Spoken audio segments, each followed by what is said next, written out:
लोकसभा चुनाव की तैयारियां सभी पार्टियों ने जोर शोर से शुरू कर दी है। इसी कड़ी में राहुल गांधी के अमेठी से चुनाव लड़ने की खबर सामने आई, जिसके बाद अमेठी से भाजपा के प्रत्याशी स्मृति ईरानी ने राहुल गांधी को चुनौती दी है। चुनौती देते हुए कहा कि हिम्मत है तो बिना मायावती अखिलेश के अमेठी से अकेले चुनाव लड़के दिखाएं, दूध का दूध पानी का पानी हो जाएगा।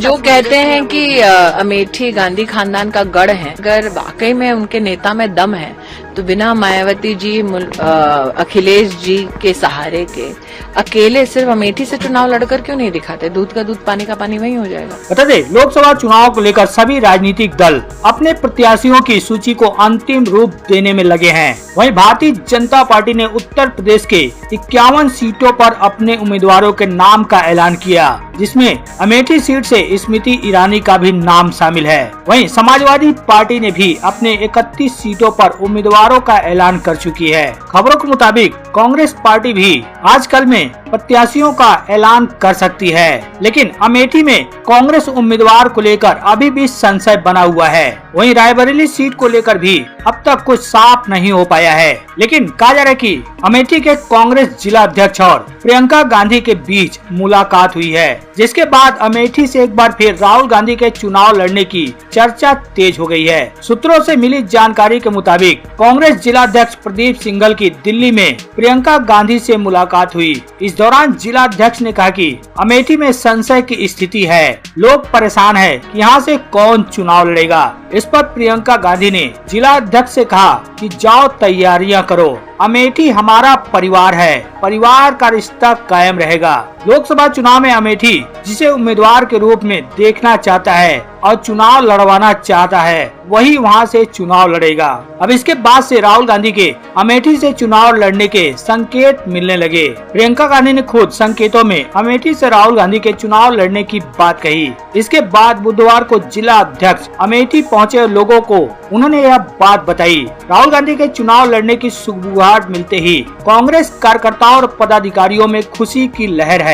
अब इन्हीं संकेतों के बाद अमेठी से भाजपा के प्रत्याशी स्मृति ईरानी ने राहुल गांधी को चुनौती दे डाली। स्मृति ईरानी ने कहा कि वह 2 सीटों पर चुनाव लड़ रहे हैं, तो इसका मतलब साफ है कि वो चुनाव से पहले ही अमेठी से अपनी हार की घोषणा कर रहे हैं। स्मृति ईरानी ने कहा कि मैंने कहा था कि अगर उनके नेता में हिम्मत है तो बिना मायावती अखिलेश यादव के सहारे के अकेले सिर्फ अमेठी से चुनाव लड़के क्यों नहीं दिखाते। स्मृति ईरानी का कहना है कि जो लोग कहते हैं कि अमेठी गांधी परिवार का गढ़ है, उन्हें उम्मीदवार घोषित करने में इतना समय क्यों लग रहा है। उनके आत्मविश्वास की कमी आपको बताती है कि अमेठी अब कांग्रेस का गढ़ नहीं है। बता दें, राहुल गांधी 2004 से 2019 तक अमेठी के सांसद रहे। इससे पहले अमेठी सीट से हमेशा गांधी परिवार ही जीतता आया है, लेकिन 2019 के चुनाव में स्मृति ईरानी ने राहुल गांधी को अमेठी से चुनाव हरा दिया। हालांकि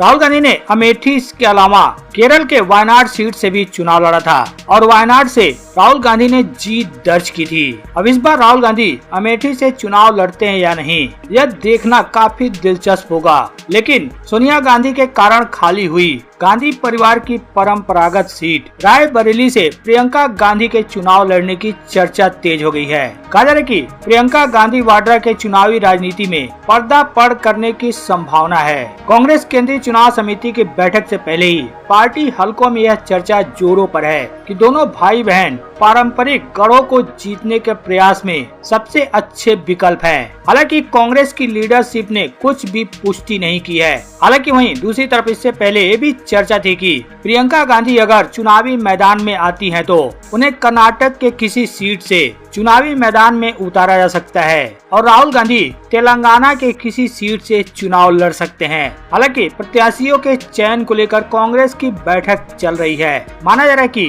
जल्द ही प्रत्याशियों की पहली सूची जारी हो सकती है।